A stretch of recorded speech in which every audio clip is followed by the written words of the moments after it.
Amén, hermanos, que el Señor les bendiga. Los niños pueden pasar a su actividad en la parte de atrás. Luego nosotros, hermanos, vamos a abrir nuestras Biblias en Primera de Juan, capítulo 1.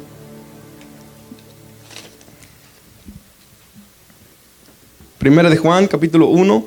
Vamos a leer los versículos 5 al 10. Y le pido que tenga abierta su Biblia durante todo el transcurso de este mensaje, ahí en Primera de Juan.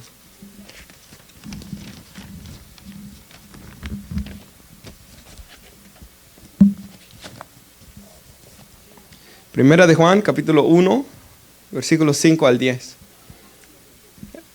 Hermanos, yo quiero que meditemos, y qué bueno que la hermana tiene el tema ahí, y muy excelente la imagen que ella escogió también, el peligro de caer en una práctica pecaminosa, el peligro de caer en una práctica pecaminosa, hermanos, y yo creo que esto es algo muy importante para nosotros meditarlo, porque yo solo quiero que veamos cuatro puntos traigo yo en mi mensaje hoy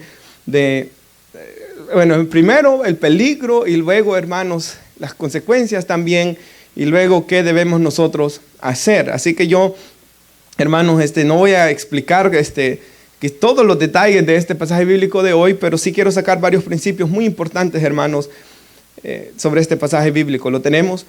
Primera de Juan 1.5 dice, este es el mensaje que hemos oído de él, el apóstol Juan recordando cuando Jesús les enseñó en la tierra, y os anunciamos, Dios es luz, hermanos, y no hay ninguna tinieblas en nuestro Dios.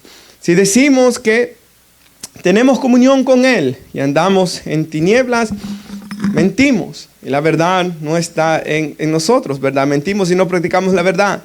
Pero si andamos en luz, dice, como nuestro Señor está en la luz, tenemos comunión unos con otros y la sangre de Jesucristo, su Hijo, nos limpia de todo pecado. Si decimos que no tenemos pecado, nos engañamos a nosotros mismos y la verdad no está en nosotros. Si confesamos nuestros pecados, Él es fiel y justo para perdonar nuestros pecados y limpiarnos de toda maldad. Si decimos que no hemos pecado, le hacemos a Él, a Jesús, ¿verdad? A Dios mentiroso, y su palabra, hermanos, no está en nosotros. ¿Puede tomar asiento? Oramos ya. Y ahí, hermanos, en las pantallas, si puede poner nuestra mano a Gálatas 5:19. Y yo quisiera introducirme, hermanos, de una manera muy breve este día sobre el peligro de caer en una práctica pecaminosa. Y en primer lugar, lo que yo quiero que comprendamos hoy, hermanos, es de que si alguien está en una práctica pecaminosa, esa es una evidencia de que usted posiblemente, y lo más seguro es que usted no está en Cristo. Esa es una evidencia que una persona no está en Cristo. Así que hoy podría ser que es un examen para ver si somos verdaderamente cristianos. Pero, hermanos, ahí en las pantallas está algo y dice así, en Gálatas 5:19, ahora bien, las obras de la carne son evidentes. Es evidente cuando alguien anda en la carne, ¿verdad? Y la carne, hermanos, está hablando de las personas que se dejan guiar por su naturaleza pecaminosa, por sus emociones, por sus deseos. Y los deseos de que todo ser humano, hermanos, va a luchar hasta el día de la muerte o hasta el día que Cristo venga. Las obras de la carne son estas. Da un listado: inmoralidad. Y aquí, hermanos, está hablando de pecados de índole sexual, ¿verdad? Impureza, sensualidad, dice. Entonces, los primeros pecados, hermanos, que una naturaleza pecaminosa va a hacer es estas cosas. Entonces, tenemos que tener mucho cuidado, hermanos, de cómo es nuestra vida delante de Dios, ¿verdad? Sexualmente hablando, hermanos. El Señor, hermanos, dice en su palabra de que Él quiere que el hombre deje a padre, madre, se una a su mujer y los dos sean, ¿qué? Una sola carne, ¿verdad? Y la Biblia nos exhorta, hermanos, a no cometer adulterio. Y no solo adulterio en el acto consumado físico, sino en Mateo 5 Jesús llega a decir que el que mira a una mujer para codiciarla ya adulteró con ella en su corazón. Entonces el Señor quiere, hermanos, que hasta en nuestro corazón, ¿verdad?, le seamos fieles, porque Él sabe cómo es el pecado. Y el pecado, hermanos, como, ocurre eventualmente en la vida de David, ¿verdad? Él mira a la mujer, la codicia y luego él termina cayendo en pecado con ella, ¿verdad? Entonces la Biblia nos exhorta a no cometer adulterio, a no cometer fornicación, a no estar en inmoralidades, hermanos. Pero aquí vemos otra lista de pecados que son ya espirituales, ¿verdad? Idolatrías, dice. Y nosotros sabemos que idolatría no es solo, hermanos, cuando se adoran imágenes, cuando se adoran animales, como ocurre en el Medio Oriente, ¿verdad? en países como la India, o no es solamente, hermanos, esas cosas, sino que la Biblia, por ejemplo, dice que la avaricia es idolatría, dice. Se puede adorar también cosas como el dinero, se pueden hasta adorar a los hijos, se puede hacer una adoración de la esposa, del esposo, de los padres también, ¿verdad? Todo lo que, hermanos, amamos y servimos antes que a Dios, hermanos, es idolatría. Ahora que habla de hechicerías, ¿verdad? Ya estamos hablando de personas que están haciendo hechicerías para lograr sus apetitos carnales, ¿verdad? Y usted ha escuchado, quizás lo más común en nuestros países es que hagan brujería a cierto hombre para que se quede con la mujer. Y ocurre, ¿verdad? Porque usted y yo hemos sido testigos, posiblemente he escuchado algunos testimonios de hermanos de que han visto hombres, hermanos, que les funcionó, ¿verdad? Mujeres que les funcionó eso. Luego dice enemistades, y dice de pleitos, y dice de celos y enojos, ya hablando de problemas, ¿verdad, hermanos? De una persona que está insatisfecha, rivalidades o envidias, se traduce esa palabra, disensiones, herejías. Luego dice, ahí está envidias, borracheras, orgías y cosas semejantes, dice. Y me gusta ese final, hermanos, porque el Espíritu Santo ahí deja abierta la puerta a cosas semejantes a estas, ¿verdad? Sabiendo el Espíritu Santo de que en nuestros días iban a ingeniarse los hombres para crear nuevas formas de pecar, ¿verdad? Contra las cuales les advierto, dice él, como ya se los había dicho antes, que los que practican, y ahí está la palabra clave, practican. ¿Y por qué hago un énfasis ahí? Porque nuestra misma epístola de 1 de Juan 3:8 dice que el que practica el pecado es del diablo. Porque el diablo peca desde el principio y para eso apareció el Hijo de Dios, para deshacer las obras del diablo. Jesús vino para destruir las obras de Satanás en nuestras vidas. Y el que está en Cristo, hermanos, esta es otra predicación para 1 de Juan 3, dice de que no puede practicar el pecado porque la simiente de Dios está en él. Entonces, la Biblia es clara de que el que practica el pecado es del diablo, del que el que tiene uno de estos pecados y semejantes a los que la Biblia nos ha dicho acá, no se debe de engañar porque los que practican tales cosas no heredarán el reino de Dios, dice la Escritura. 1 de Juan 3:8 dice que es del diablo. Aquí dice que el que practica estas cosas no va a heredar el reino de Dios. Y esto es tan tremendo, hermanos, de que Dios mostrándonos, hermanos, como por una ventana el día del juicio. Dice Mateo capítulo 7, versículo 21, que en el día del juicio mucha gente va a venir y le va a decir a Jesús, Señor, Señor, y le va a decir, hermanos, que hizo un montón de cosas cristianas, como profetizar, hermanos, predicar la palabra de Dios, anunciar la palabra de Dios, hasta anunciaron la palabra de Dios. Pero ¿qué les va a decir? Yo nunca los conocí, apártense de mí, hacedores de maldad. No es suficiente tener la doctrina correcta o saber lo correcto de Dios.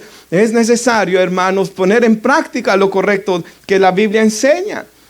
Tener una relación verdadera con Dios. No es suficiente decir, Señor, Señor, yo creo en Dios. La Biblia dice en Santiago, ¿verdad? Tú crees que Dios es uno, que la mayoría de gente creía en muchos dioses en aquel tiempo, ¿verdad? Pero le dice a aquellos que creían en el verdadero Dios, tú crees que Dios es uno, bien haces. Pero los demonios también, ¿qué? Creen y tiemblan. Y en el contexto que está hablando Santiago, hermanos, de la importancia de poner en obra nuestra fe.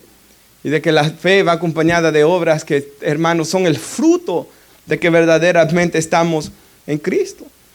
Ahí mismo, imagínense que le dirá la gente, Señor, Señor, y él les va a decir, nunca los conocí, apártense de mí, hacedores, y estaba buscando otras traducciones, y esa palabra hacedores lo traducen, como los que practican maldad.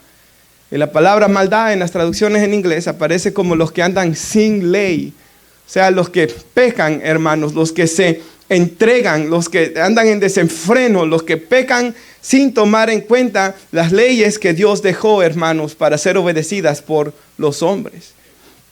Entonces, en primer lugar, y ese era el primer punto, hermanos, la Biblia enseña, hablando del peligro de caer en una práctica pecaminosa, que el que está en una práctica pecaminosa no tiene seguridad de salvación. Es más, lo que más seguro tiene es seguridad del infierno, ¿verdad? Porque la palabra de Dios no puede ser más clara en esto. Pero lo terrible es que ese pasaje de Mateo nos enseña que muchos van a llegar en el día del juicio pensando, hermanos, de que iban a entrar al cielo para irse a dar, hermanos, cuenta que no. Y es bien claro, practicaban iniquidad, practicaban maldad, practicaban el andar sin ley, eran hacedores de maldad.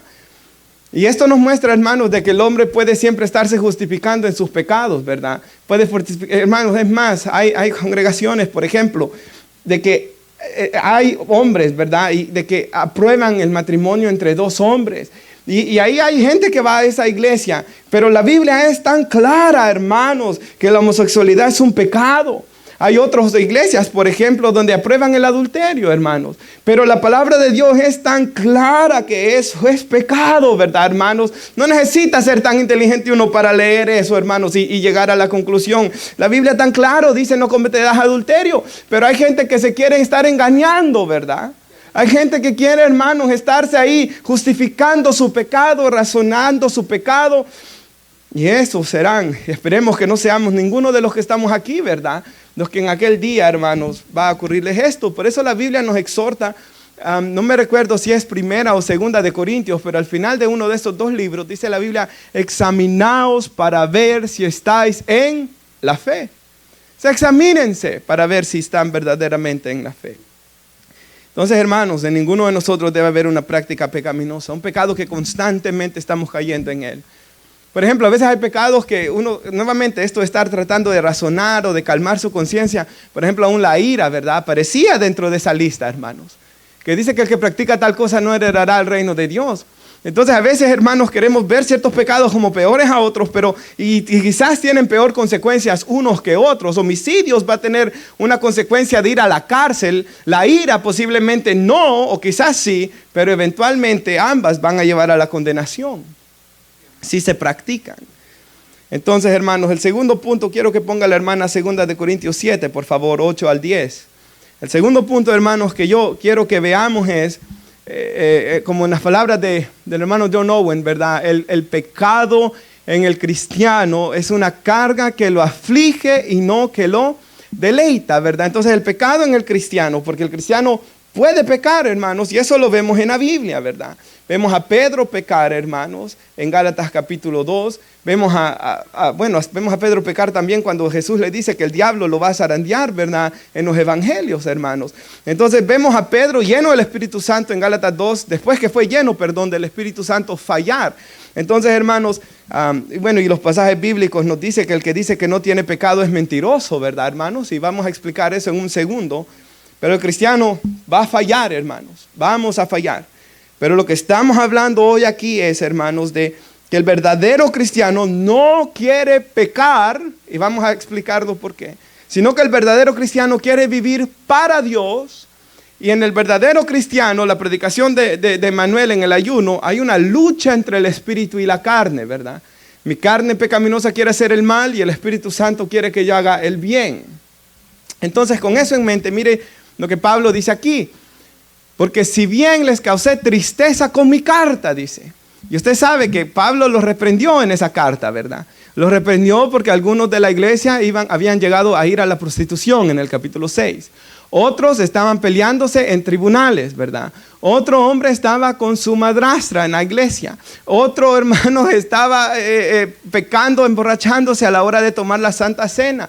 Estaban pecando de una manera tan fea, hermanos, de que Pablo los reprendió tan duro. Pero mire, varios se arrepintieron, hermanos.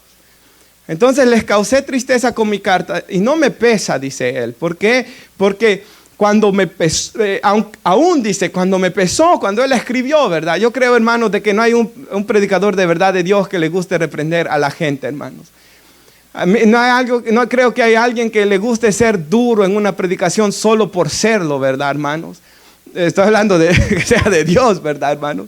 Entonces a Pablo le pesó la reprendida que les dio, hermanos. Pero dice, pues veo que con esa carta les causé tristeza, pero mire, aunque solo por un poco de tiempo. ¿Por qué? Pero ahora me regocijo, dice. No de que fueron entristecidos, sino que fueron entristecidos ¿para qué? Arrepentimiento. Y dice él, porque fueron entristecidos conforme a la voluntad de Dios, para que no sufrieran pérdida alguna de parte nuestra. Y esto es muy importante, este versículo. ¿Cómo es la tristeza, hermanos, conforme a la voluntad de Dios? Entonces esto dice esto, hermanos, que el verdadero cristiano, cuando peca, Dios produce en su corazón una tristeza que lo lleva ¿a qué? Al arrepentimiento. Ahora, a veces puede ser que estemos en un pecado y que, hermanos, como dijo David, líbrame de los que me son ocultos. Uno está un poco ciego hacia ese pecado, uno no lo está viendo, pero cuando la palabra de Dios es predicada, uno lo ve, hermanos. Es inexplicable evitarlo si usted es cristiano. Por eso dice la Biblia en Efesios 5 que Dios lava a su iglesia ¿con qué? Con su palabra, ¿verdad? Cuando la palabra de Dios es predicada o usted la está leyendo, la palabra de Dios, el Espíritu Santo le va a hablar, como ocurrió con estos hermanos, y se arrepintieron. Entonces, ¿cuál es su reacción cuando la palabra de Dios lo está reprendiendo, hermanos? Si usted se enoja, eso muestra algo muy peligroso de usted. Porque si usted sale enojado con quien quiera que haya predicado ese día, usted está mostrando ahí que hay algo malo. Pero hermanos, cuando se entristece uno, cuando ha pecado, esa tristeza conforme a la voluntad de Dios produce arrepentimiento. ¿Qué dice? Conduce a qué? A la salvación, sin dejar pesar. Y manténgalo ahí, hermana, pero la tristeza del mundo produce muerte. Y esto me encanta, hermanos, porque podemos ver nuestra vida, ¿verdad? Y todos los que, hermanos, algunos vivieron más sin Cristo, que yo, pero usted puede recordar todas las veces que se sentía triste en el mundo, ¿verdad? Cuando, hermanos, las decepciones de la vida, la decepción del pecado, y usted se sentía triste, y cuando usted se sentía triste, esa tristeza produce ¿qué? Más muerte, ¿verdad? O sea, la tristeza del mundo cada vez hunde más a la persona. Y así nos sentíamos antes de Cristo. Y por eso, hermanos, hay personas que llegan hasta quitarse su vida. ¿Por qué? Porque se hunden tanto en la tristeza, hermanos, y por eso vemos tanto problema de depresión en nuestros días, ¿verdad? Porque el mundo produce esa tristeza que lleva a la muerte. Pero, hermanos, cuando Dios trae tristeza a nuestro corazón es para llevarnos a los pies de su Hijo Jesús, a que nos arrepintamos y que al arrepentirnos, hermanos, volvamos a tener el gozo de estar en una comunión correcta con Él. Y yo creo, hermanos, de que cada uno de nosotros, en los años que tengamos de ser cristianos, yo creo, hermanos, que, y esto es muy importante, el verdadero cristiano, dice Romanos capítulo 5, versículo 5, de que el amor de Dios ha sido derramado, dice, en nuestros corazones por el Espíritu Santo que nos fue dado. Oiga, el amor de Dios se derramó en mi corazón por el Espíritu Santo. ¿Qué significa eso, hermanos? Y esto yo lo puedo decir en mis 18 años que tengo ya, hermanos, de ser creyente, es esto. En todo este tiempo, hermanos, todas las veces que he pecado, no he estado preocupado tanto por las consecuencias, aunque preocupan obviamente, porque uno sabe que Dios castiga al que toma por hijo. Pero la preocupación más grande es que el amor de Dios se derramó sobre nosotros. Y lo que más le duele al verdadero cristiano es haber pecado contra el Dios que lo amó y lo lavó con su sangre, con el Dios que dio a su Hijo en la cruz del Calvario para pagar por mis pecados. Entonces, el verdadero creyente, el que de verdad ha conocido el amor de Dios, en cuyo corazón se ha derramado el amor de Dios, cuando peca, hermanos, hay un sentido de tristeza de haber pecado contra Dios. El Espíritu Santo, dice la Biblia, que se contrista en el creyente. Y el poder del Espíritu Santo, hermanos, es tan grande en el creyente que lo lleva a lo que dijo John Owen, aflicción en el corazón. Tristeza, hermanos, tan profunda, que es lo que nos lleva a arrepentirnos. Y por eso es que hemos permanecido en la iglesia tantos años, ¿verdad? ¿Por qué? Por la obra del Espíritu Santo, hermanos, que nos ha traído tristeza a nuestro corazón, trayéndonos una y otra vez a arrepentirnos para permanecer en el camino. Que nos ha llevado al punto de primeramente Dios haber vencido tales pecados, ¿verdad, hermanos? Como dice la Biblia en Romanos 8:13, por medio del Espíritu Santo hacer morir, dando la Biblia, hermanos, por hecho que hay victoria, hermanos, sobre el pecado. Versículos 8, hermanos, por favor, de nuestro pasaje. Vamos a leer el 8 y el 10. Y dice esto. Si decimos que no tenemos pecado, nos engañamos a nosotros mismos, la verdad no está en nosotros. O sea, el que dice que no tiene pecado se engaña, y el hombre es un experto para engañarse a sí mismo, ¿verdad? El hombre es un experto, y usted sabe que hasta los psicólogos dicen eso, que cuando uno tuvo un evento traumático en su niñez, uno puede cambiar la historia en su mente para contarla de otra manera, ¿verdad? Y usted ha conocido personas, hermanos, de que cuentan hechos y hasta parece que se lo creen, de una manera que nunca sucedió así, ¿verdad? Porque, hermanos, fue tan dolorosa la experiencia que uno comienza a torcer toda la historia después. Entonces el hombre es experto para engañarse a sí mismo. Lo que nos decía Manuel ayer, él nos leía Jeremías 17:9. Engañoso es el corazón y perverso, dice. Entonces el corazón de nosotros es engañoso y podemos estarnos engañando, hermanos. Pero por eso necesitamos el Espíritu Santo, hermanos, para que nos hable y nos reprenda, hermanos, y nos muestre la verdad de nuestras vidas.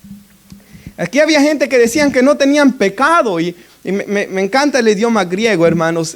Cuando decían no tenían pecado, están diciendo que no tenían culpa personal, o sea, que no tenían pecado original. Lo que aquí están diciendo es, Adán pecó, pero ellos no creían que el pecado había pasado a todos los hombres. La Biblia enseña que el pecado ha pasado a todos, ¿verdad? Todos los niños nacen con pecado, hermanos. Todos hay que disciplinarlos, no hay que enseñarles a decir la mentira, ¿verdad, hermanos? Lo hacen por naturaleza. Hay que disciplinarlos, hay que castigarlos, hay que instruirlos, hay que amarlos, hay que guiarlos por el camino correcto.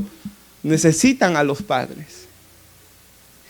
El 10 dice, si decimos que no hemos pecado, esa es otra palabra, hermanos, muy importante. Y aquí está hablando en el idioma original, sobre todo los expertos dicen de actos específicos. O sea, esta gente llegaba tan lejos como no solo negar que tenían una naturaleza pecaminosa, sino que ellos negaban haber cometido actos específicos de pecado. Y esta gente está diciendo que Dios es mentiroso y que su palabra muestra que su palabra no está en ellos. Entonces, hermanos, nosotros como creyentes sabemos que tenemos una naturaleza pecaminosa y sabemos que hemos cometido actos específicos de pecado. Acciones directas, de directa transgresión contra Dios, las hemos cometido. No solo antes de ser cristiano, pero lastimosamente aún ya como cristianos. Como dijo el siervo del Señor, ¿verdad? En su libro, no hay un día, dijo él, en que yo no me lamente de mi pecado. Y eso es cierto, hermanos. El verdadero creyente, hermanos, constantemente está luchando contra su naturaleza pecaminosa. Y encuentra gozo, hermanos, en comunión con Dios y no en el pecado, ¿verdad? Ahora, hermanos, yo quiero leer algo de un libro, hermanos, de que cuando estaba pensando en estas cosas, ¿verdad? El primer punto es, el que está en una práctica pecaminosa, hermanos, no puede tener certeza de salvación, sino certeza de condenación, ¿verdad? Que está practicando un pecado es del diablo. Lo segundo, si está de verdad en Cristo, cuando usted peca hay una tristeza que el Espíritu Santo produce, Él mismo se ha entristecido dentro de nosotros, que nos lleva a arrepentirnos. Y yo quiero leer algo de este libro del Progreso del Peregrino que a mí me gusta, hermanos, y es cuando la señora que está enseñándole a los hijos de Cristiano le dice así, y está hablando con su hijo que se llama Samuel, le dice, Cristiano ya se murió en este momento, ¿verdad? Él ya falleció, hermanos. Pero ella está instruyendo a sus hijos en la fe y le dice, ¿por qué quieres ir al cielo? Le dice al joven. No me recuerdo si era joven o niño en este momento él. Pero ¿por qué quieres ir al cielo? Y él contesta, para poder ver a Dios, dice, y servirle sin cansancio. O sea, él quiere ir al cielo para poder ver a Dios. Pero luego dice, para poder ver al Señor Jesucristo y amarlo para siempre. Para amar a Jesús, para ver a Jesús. Pero el final, hermanos, y es la razón por la cual yo me acordé de esto, dice, quiero ir al cielo para poder disfrutar de la plenitud del Espíritu Santo, algo que en esta vida no puedo disfrutar de ninguna manera. Y eso me encanta, hermanos. ¿Y por qué digo que me encanta? Me encanta porque es verdad. Queremos ir al cielo para ver a Jesús, ¿verdad? Queremos ir al cielo para ver a Dios. Queremos ir al cielo para gozar de una plenitud de comunión con Dios que en este mundo no podemos gozar. ¿Por qué? Porque, hermanos, aunque, por ejemplo, en mi caso, ¿verdad? Ok, yo he deseado ser lleno del Espíritu Santo, sí, y lo he buscado. Y en ocasiones he tenido, hermanos, momentos maravillosos, hermanos, de oración, ¿verdad? De orar con gemidos indecibles, de predicar, hermanos, y ver almas ser salvas, o de estar en algún momento donde el Espíritu Santo ha sido derramado, hermanos. Como siempre viene a mi mente, quizás este fue uno de los mejores momentos, por así decirlo, de mi servicio a Dios. Un diciembre, hermanos, que estaban en el 2016 en Howard County Detention Center, hermanos, donde se derramó el Espíritu Santo sobre todos los que estaban ahí. Y hermanos, tal fue el derramamiento del poder de Dios, de que yo no le miento, hermanos, que el guardia me agarró de la camisa y me levantó así y me dijo, decime qué es lo que les has dicho a estos hombres. Nunca he visto hombre alguno llorar así, decía él, como el carcelero que le decía a Pablo, ¿verdad? ¿Qué debo hacer para ser salvo? Entonces hemos experimentado en todos estos años, sí, momentos, hermanos, preciosos en la presencia de Dios, pero no he disfrutado de una comunión, hermanos, interrumpida con Dios. Lastimosamente ha sido interrumpida. ¿Por qué, hermanos? Porque yo sé que hay muchas ocupaciones, ¿verdad? Hay muchas cosas que hacer. Como dice la Biblia aún, que el casado cuida de su esposa, cómo agradar a su mujer, ¿verdad? Los hijos, el trabajo, los problemas mismos de la iglesia, hermanos, que ustedes dos tengan un problema, obviamente, hermanos, todas estas cosas llevan a mi mente o a las cosas, mis propias fallas también, mis propios pecados durante todos estos años me han llevado a contristar al Espíritu Santo y a no poder haber disfrutado de una comunión plena con Dios. Así que todos nosotros vamos a luchar siempre contra el pecado, hermanos. Y el verdadero gozo solo lo vamos a encontrar en arrepentirnos y estar con Dios y con Cristo. Ahora, he dado 2 puntos aquí, ¿verdad? Que el que está en una práctica pecaminosa, hermanos, va a la condenación. Que el cristiano cuando peca, hay esa tristeza, hermanos, que el Espíritu Santo produce. Y que él no va a ser feliz en sus pecados, que él es feliz en Cristo. Por eso es, hermanos, que la Biblia dice que mejor es un día en sus atrios que 1000 fuera de ellos, ¿verdad? Y hermanos, yo lo digo esto con toda sinceridad. Yo, hermanos, creo que el lugar más feliz para un creyente es en la casa de Dios, reunido, hermanos, con otros creyentes, adorando a Dios, ¿verdad? Como vamos a verlo más adelante, hermanos. La presencia de Dios es lo más importante en nuestras vidas, ¿verdad? Aun cuando yo me casé, hermanos, yo pedí alabanzas. Yo, hermanos, al hermano Miguel le pedí que predicara un mensaje para mis familiares, para que ellos conocieran a Cristo. Y toda mi boda fue con el punto, hermanos. ¿Sabe que ni siquiera en Stephanie estaba pensando? Lo primero que estaba pensando era Dios, la gloria de Dios. Lo segundo, ella, porque ella prácticamente hizo la lista, ¿verdad? Yo solo poquita gente invité, hermanos, de que yo de verdad apreciaba, ¿verdad? Porque ya era demasiada gente, 250 fueron, imagínese usted, por la gran familia de ella, ¿verdad, hermanos? Entonces yo invité un poco de familia, algunos hermanos de la iglesia que de verdad apreciaba y algunos que lastimosamente no conocía mucho en esos tiempos, ¿verdad, hermanos? Y por eso no los invité, pero hice la boda, ¿verdad? Pero el punto de mi boda era él, ¿verdad? Que Cristo fuera anunciado y glorificado. Entonces el creyente es feliz en Dios y infeliz en su pecado. Pero ahora quiero un tercer punto y esto es muy importante. El cristiano tiene 3 enemigos, ¿verdad? ¿Quién me puede decir quiénes son sus 3 enemigos, hermanos? Participen en un segundo, duro, hermanos. Quiero una voz fuerte aquí.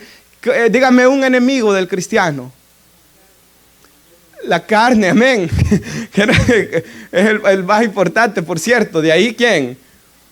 El mundo. Y el tercero, el diablo, Satanás. Entonces Satanás, hermanos, ataca, el mundo ataca, la carne ataca. Pero hermanos, yo creo que de los 3 el peor es la carne. Yo creo, hermanos, sinceramente que obviamente el diablo es más malvado. Y el mundo está bajo el poder del diablo, dice la Escritura. Y por eso vemos, hermanos, en el mundo tanto pecado y tanta maldad. Es más, yo estaba pensando, cuando estaba meditando en esta predicación, aún el ir a la escuela, ¿verdad? Yo cuando vine aquí a Glen Burnie, hermanos, vine a 9º grado y no conocía a nadie. Y aún las cosas que yo vi ahí, hermanos, no deberían de haber sido para un joven de 14 años ver todo lo que él vio. Hermanos, yo me recuerdo hasta ver a algunos compañeros armados. Me recuerdo una vez que uno sacó una pistola, hermanos, y yo me traté de esconder, hermanos, porque él estaba enojado que quería matar a otro que le había pegado. Le pegó él, el otro con el papá. Imagínense, hasta papás involucrados en peleas de niños en la escuela. Y el otro llegó con pistola queriéndolo ver y al final lo expulsaron, gracias a Dios. Pero hermanos, recuerdo ver cosas, hermanos. Cuando yo vine a este país, yo de verdad lo digo, hermanos, y en aquellos tiempos no se fumaba tanto como hoy. Yo no sabía cómo olía la marihuana cuando tenía 13 años, 14 años. Yo no sabía dónde aprendí ese olor. Ahí, hermanos, cuando en los pasillos, en los baños, era una humazón, hermanos, que yo trataba de hasta tomar poca agua en el día para solo ir una vez y entraba corriendo, hermanos, por salir. porque a mí nunca me gustó el olor del cigarro. Pero hermanos, vemos de que la sociedad está bajo el maligno. El diablo es malo, el mundo es malo, pero el peor mal que tiene el cristiano es uno mismo. Porque el mundo está afuera y el diablo está afuera. El pecado de nosotros está dentro de nosotros. Y solo para ilustrarle esto, piensen esto. Dios nunca nos dice que le tenemos que temer al diablo en la Biblia. No va a encontrar usted ninguna referencia que le tengamos temor al diablo. Siempre nos dice que resistidlo. Como león rugiente anda buscando a quien devorar, resistidle. Santiago 4:7, someteos a Dios, resistid al diablo. Pero en cuanto al pecado, y solo doy el ejemplo de 1 Corintios 6, la fornicación, que dice, huid de la fornicación, huyan. Huyan. O sea, no se ponga en una situación en la que va a ser tentado a pecar, porque va a caer. Porque, hermanos, Pablo le dijo a Timoteo, sí le dijo, cuídate de Alejandro, ¿verdad? En el capítulo 4 de la segunda epístola, que era malvado. Pero también le dijo que ten cuidado de ti mismo, de ti. Timoteo, que era un joven de que todos daban buen testimonio de él desde que era joven. En Hechos 16 dice, todos los hermanos daban buen testimonio de él. Un hombre, hermano, que desde su niñez había conocido la Biblia. Un hombre que fue hasta la cárcel por predicar a Cristo. Ese hombre santo, ese joven santo, ¿qué le dijo? Ten cuidado de ti mismo. No digamos de algunos de ustedes que practicaron muchas maldades antes de ser cristianos, hermanos. Cuídense aún más. Me encanta lo que dice Paul Washer, de que llegaba un hombre que le dijo, oh pastor, yo soy tan débil. ¿Tú eres débil? ¿Cuántas horas oras a la semana? No, nada. ¿Te congregas? Casi no. ¿Lees la Biblia? No. Ah, pues tú no eres débil. Tú te crees que eres muy fuerte, le dijo. Porque por eso no buscas a Dios para nada. El que sabe que es débil busca al Señor, ¿verdad? El que sabe que es débil dobla sus rodillas porque sabe que separado de Él nada puede hacer. El que sabe que es débil, hermano, sabe que necesita la presencia de Dios. Y todo cristiano debemos de tener muy en cuenta que somos débiles. Versículo 8 nuevamente, ¿lo tenemos? Porque si decimos que no tenemos pecado, nos engañamos a nosotros mismos. El pecado está ahí. Y sabe, hermanos, voy a dar esto para ilustrar esto aún más. Yo estaba pensando algo esta semana y de ahí es que nació esta predicación. Yo estaba pensando en David. ¿Y por qué pensaba en David? Porque, hermanos, David tuvo que ver en los 4 hijos de él que murieron. Él tuvo que ver directamente en sus 4 hijos que fallecieron. Eso, hermanos, lo estaba pensando yo por pensar en otras cosas, ciertamente, hermanos, en algunos problemas. Y me vino eso a la mente de padres alcahuetos.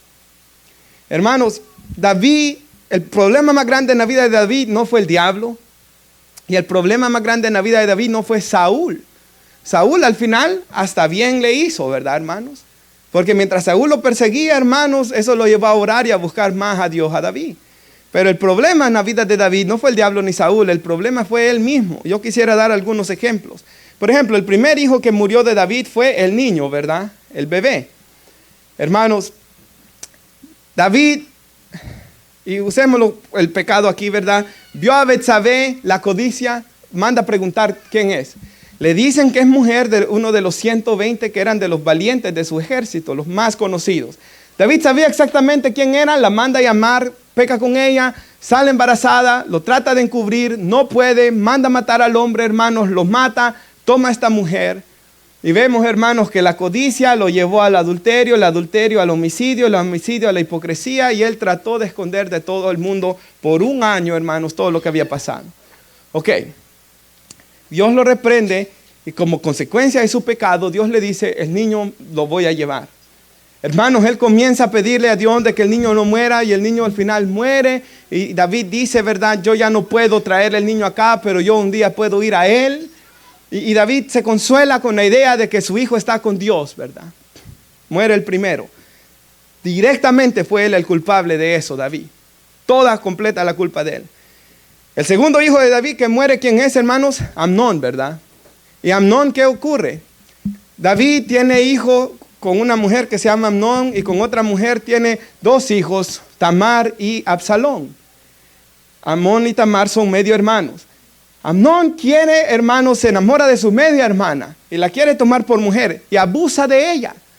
Después que abusa de ella, hermanos, usted sabe que David, ¿qué es lo que hace? Lo pasa por alto. Se enoja en el momento y todo, pero él lo deja pasar. Alcahuetea toda la situación y Absalón está viendo. Y se está llenando de rencor, no solo contra Amnón, pero contra David. ¿Qué ocurre después, hermanos? Absalón se las ingenia para matar a su hermano Amnón y lo mata. Ha muerto ya un segundo hijo y directamente, ¿quién estuvo ahí involucrado? David. Porque Absalón estaba enojado de que David no hizo nada. Muerto Amnón, hermanos, Absalón tampoco es disciplinado por David. Están empleitados por creo que un par de años, si recuerdo bien. Pero lo que sí, hermanos, están empleitados por un tiempo. Luego se reconcilian, hermanos, y él lo deja pasar. Pero Absalón está planeando contra David por quitarle el reino, ¿verdad? Por ganarse la gente del reino y quitarle el reino. Y luego, ¿qué es lo que ocurre, hermanos? Absalón muere también. Todo, hermanos, todas estas 3 muertes de sus hijos ya han pasado. Y el que está, hermanos, no tuvo quizás toda la culpa de lo de Amnón. No tuvo toda la culpa de lo de Absalón. Pero sí, él fue, hermanos. Sobre todo como el papá. Como el rey que tenía que dar justicia en la nación. Parte del culpable de lo que pasó. Y el tercero, si puede poner nuestra hermana Primera de Reyes 1, 5 al 6, en la Nueva Traducción Viviente, por favor. Y este es el último hijo de David que vemos morir en las Escrituras, Adonías.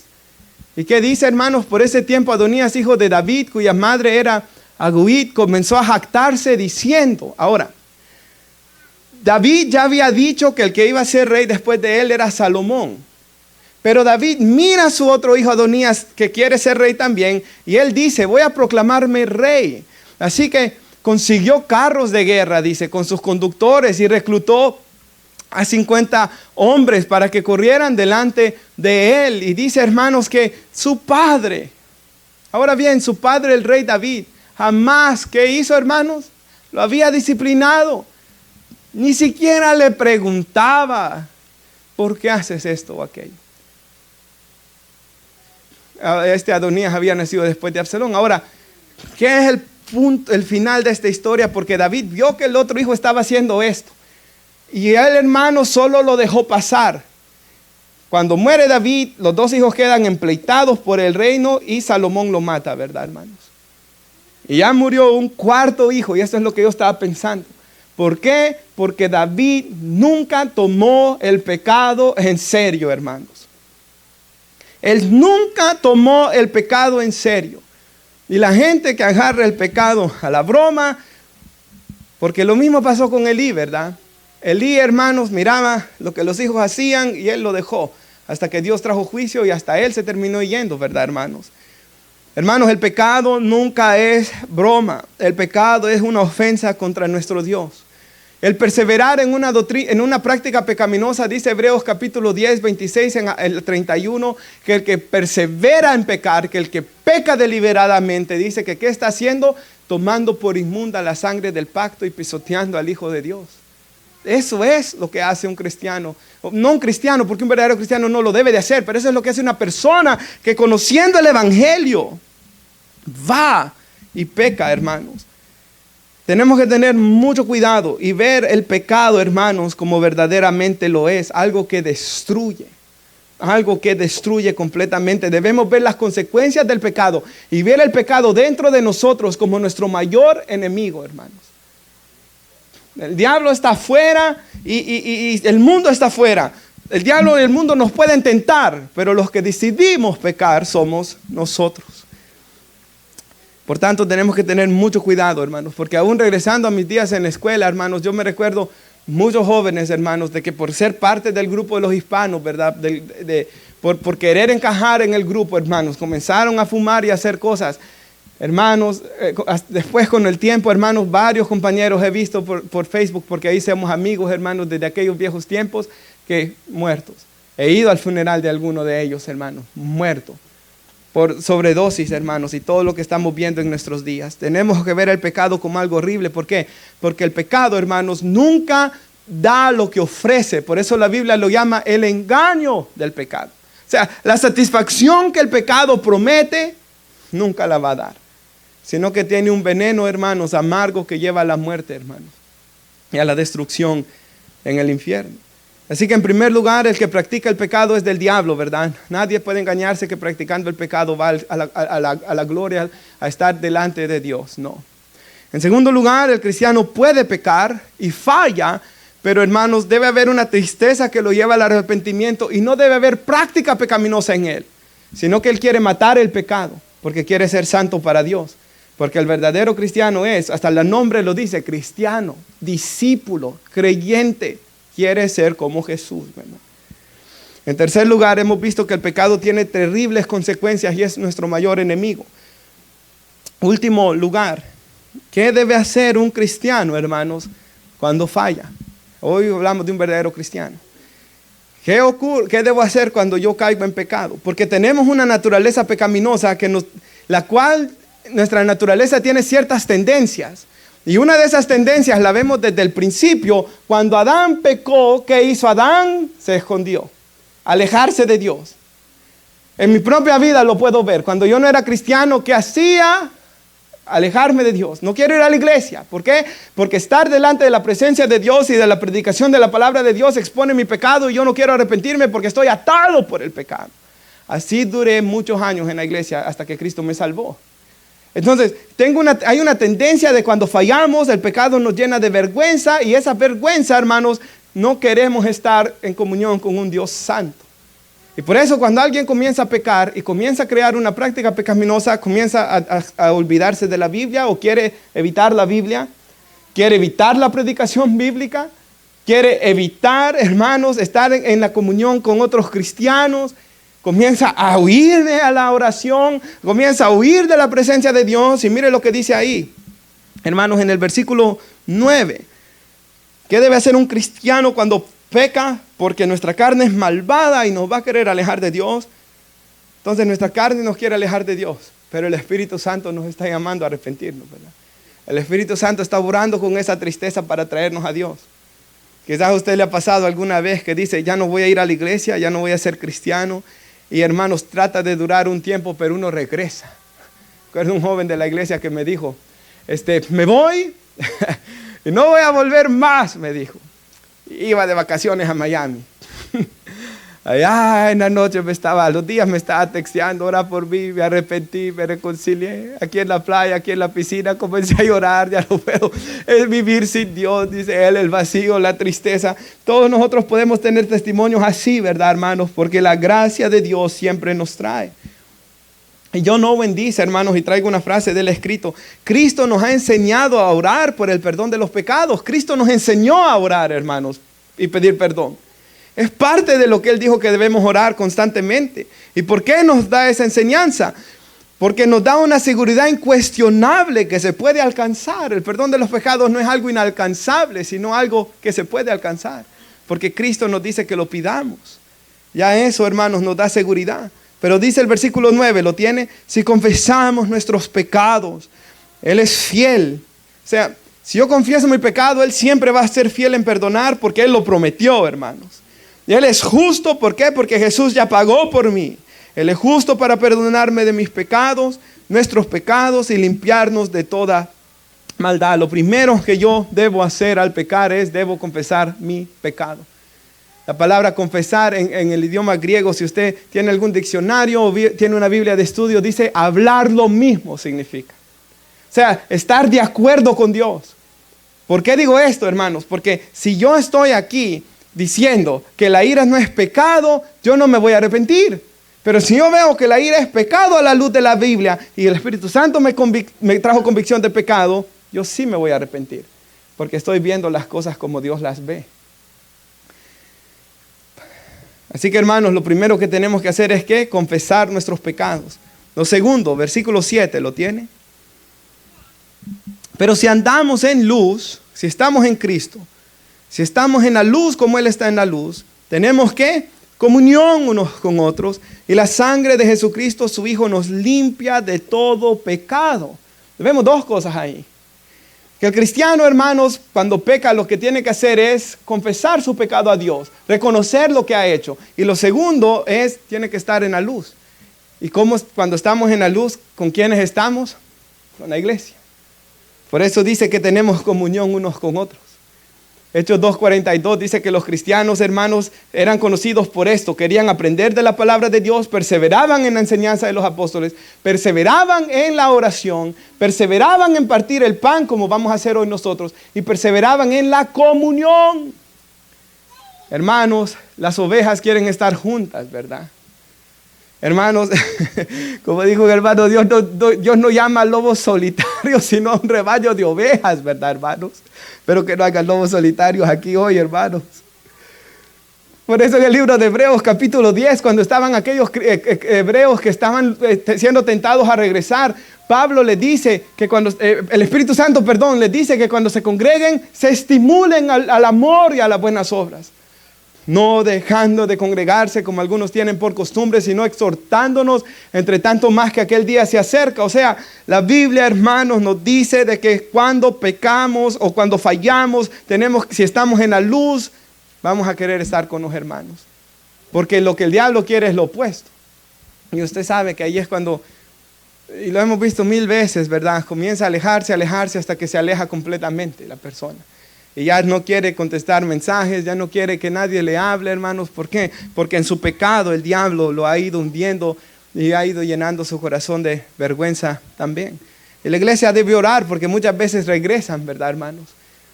Que el Espíritu Santo, cuando alguien está alejado, hermanos, mi oración es que esa tristeza de Dios llegue. Porque la del mundo va a llegar, pero la del mundo es para muerte. Que la tristeza de Dios que lleva al arrepentimiento llegue, hermanos. Es mi oración para cada persona que se ha alejado de los caminos de Dios, ¿verdad? Y dice que su sangre nos limpia de todo pecado. Y si puede poner nuestra hermana Hebreos 9, 13 y 14. Hermanos, la sangre que Jesús derramó es la que nos limpia, lo que nos muestra que nuestro perdón no está basado en nuestros méritos, sino en los de Cristo. Y si la sangre de los toros y de los machos cabríos, dice, y de las cenizas de la becerra rociadas a los inmundos purificaban o santificaban para la purificación de la carne, ¿cuánto más? Hace la pregunta. O sea, si en el antiguo pacto estas cosas solo apuntaban a la sangre de Cristo, ¿verdad? ¿Cuánto más la sangre de Cristo, el cual mediante el Espíritu Eterno se ofreció a sí mismo, sin mancha a Dios, limpiará? Realmente, ¿qué es lo que nos va a limpiar? Cristo. La vida de Cristo, la sangre de Cristo, los méritos de Cristo, limpiará vuestras conciencias de obras muertas para servir al Dios vivo. De aquí está la historia de Martín Lutero, ¿verdad? Martín Lutero, hermanos, se sentía tan culpable siendo monje, hermanos. Hacía penitencias, se golpeaba, se metía hasta en el frío, hermanos, a castigarse porque se sentía tan pecador y no se podía limpiar. Su conciencia lo acusaba. Y usted ve que en nuestros países hay personas que se golpean, se la cegan, van de rodillas. ¿Por qué cree que las religiones hacen esto? Para quitarse la culpa por medio de castigarse a sí mismo. Pero nada de eso va a quitar la culpa. Y Martín Lutero, si usted ha leído su historia, hermano, se castigaba, se ponía en el frío a hincarse, aguantaba hambre para tratar de castigarse, decía él, porque se sentía tan culpable de las cosas que él había hecho. Pero ¿qué es lo único que puede limpiar la conciencia de obras muertas para servir al Dios vivo? Creer en nuestro Señor Jesús, creer en su perdón y en su sangre. Y esto es tan maravilloso, hermanos, porque ahí, hermanos, ya no es el perdón, ya no está en mi mérito, sino en Él.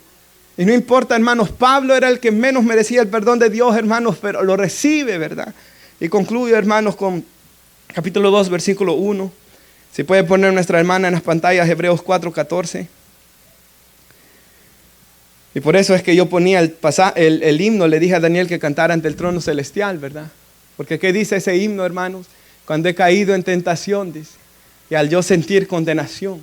Porque cuando peca, puede sentir condenación. Pero dice él, cuando he caído en tentación, y al yo sentir condenación, al ver al cielo, dice él, encontraré al inocente quien murió. Y por su muerte el Salvador ya mi pecado perdonó, pues Dios el justo aceptó su sacrificio hecho por mí. Escuché en una historia, hermanos, no la estoy contando exactamente porque fue hace tantos años, pero voy a ilustrarlo de otra manera. Quizás don Kevin venía, hermano, de una iglesia dicen que vieron que, de gente que no leía mucho la Biblia, hermanos, vieron que a don Kevin que cayó un día jueves, por decirlo, en el bar. Volvió a tomar. Ahora, hermanos, don Kevin, hermanos, se sentía, el Espíritu Santo le trajo convicción y pecado. Y luego don Kevin vino a la casa del pastor el sábado, se arrepintió de sus pecados, el pastor oró por él, lloró. Luego, hermanos, el día domingo, don Kevin estaba en la iglesia levantando sus manos, llorando, adorando a Dios. Y una señora dicen que dijo, qué hipócrita si el jueves estaba en el bar. Pero hermanos, no es hipócrita el que se arrepiente de corazón. Porque el corazón contrito y humillado Dios no lo desprecia. Y no podemos estarle teniendo en cuenta a la gente los pecados pasados. ¿Por qué? Porque hermanos, es la misma sangre que limpió a don Kevin, es la misma que me ha limpiado a mí, es la misma que ha limpiado al hombre más santo sobre la tierra de los que hayan vivido, hermanos. De nuestro estar delante de Dios es por la sangre de nuestro Señor Jesucristo. Y eso quita todo orgullo, ¿verdad? Y eso es el problema del fariseo. Se recuerda que miraba al publicano y decía, gracias te doy Dios que no soy como aquel. Y él comenzó a decir que él hacía un montón de cosas. Y dice la Biblia que el que salió bien fue el que se arrepintió. Y no el que sentía que no tenía necesidad de arrepentimiento. Así que hermanos, dice aquí, hijos míos, dice. Podríamos decirlo así. Que yo les diga, no es que yo les diga que sean hijos, ¿verdad? Porque como dijo el hermano Henry, son mayores que yo, muchos, dijo él. Estas cosas les escribo para que no pequen. ¿Cuál fue el punto de esta prédica? No pequemos. Vimos que se crean malos hábitos. Vimos que una persona que practica el pecado va al infierno. Vimos que el cristiano va a ser triste en el pecado. Vimos que hay consecuencias. No pequen, para eso es predicado hoy, para que no pequemos. Pero si alguno hubiera pecado, abogado tenemos para con el Padre, Jesucristo el justo. Palabra abogado, hermanos, es la palabra paracleto, que se traduce como consolador allá en Juan 14, para hablar del Espíritu Santo. Y hermanos, busqué, hermanos, literalmente significa un consejero legal, uno que defiende la causa del otro, o sea, que aboga a favor, por eso se tradujo abogado. Hermanos, si don Kevin ha pecado, pero Cristo aboga a favor de él delante del Padre, don Kevin es perdonado de toda maldad. La sangre de Cristo perdona todo pecado de don Kevin. Porque Cristo aboga. Y como dice Romanos 8, hermanos, ¿quién condenará si Cristo es el que murió? Si Cristo nos justificó. Si Cristo intercede a la diestra del Padre. ¿Quién podrá acusar? Y por eso, hermanos, dice aquí en Hebreos 4 que cuando pecamos, y no se le olvide esto nunca más, por favor. ¿Qué tal, hermanos? Yo quisiera creer de que todos los matrimonios aquí nunca van a pelear. Pero van a pelear, hermanos. Voy a pelear en algún momento. Como quisiera decirle que nunca va a tener un problema si cree en Cristo. Que nunca va a tener un problema, hermanos. Que nunca va a tener un mal pensamiento. No puedo decírselo. Yo no puedo decir ni que yo mismo nunca voy a fallar jamás, hermanos. No lo puedo decir. Ahora, yo tengo que vivir, hermanos, como dice Primera de Timoteo, capítulo 3. Irreprensible, ¿verdad? O sea, hay pecados que tienen consecuencias que a mí me sacarían del pastorado, por ejemplo, hermanos. Es cierto. Pero, hermanos, decir que yo nunca voy a fallar en absolutamente nada sería una mentira, ¿verdad? Pero cuando fallemos, hermanos, y nuevamente nuestro anhelo es no fallar. Amén, hermanos. Que quede claro, pero cuando fallemos, recordemos que tenemos un gran sumo sacerdote que traspasó los cielos, Jesús, el Hijo de Dios. Por tanto, retengamos nuestra profesión. Siga, hermano, retengamos nuestra profesión. Y sigue diciendo, porque no tenemos un sumo sacerdote que no pueda compadecerse de nuestras debilidades. Hermanos, el Señor se compadece de nosotros, ¿verdad? Ahí mismo en Hebreos 2 dice que Él es misericordioso, fiel para con nosotros. Tenemos uno que fue tentado en todo según nuestra semejanza, pero Él fue sin pecado. Por tanto, ¿cómo nos acercamos a Dios? Confiadamente al trono de la gracia. ¿Para hallar qué, hermanos? Alcanzar misericordia y hallar gracia para el oportuno socorro. Si alguno hubiera pecado, abogado tenemos para con el Padre. Y nos levantamos para orar, para tomar la Santa Cena, para darle gracias a nuestro Dios, hermanos, vamos a participar de la cena por lo que Cristo ha hecho, ¿verdad? Padre, damos gracias, Señor, por su amor, por su misericordia, por su gracia. Oh, perdona, Señor, nuestros pecados y nuestras fallas. Que, Señor, durante todos estos años, Señor, cuando hemos fallado ha venido tristeza, pero cuando hemos fallado hemos experimentado su gracia, su misericordia, su amor. Y cada acto de gracia, cuando usted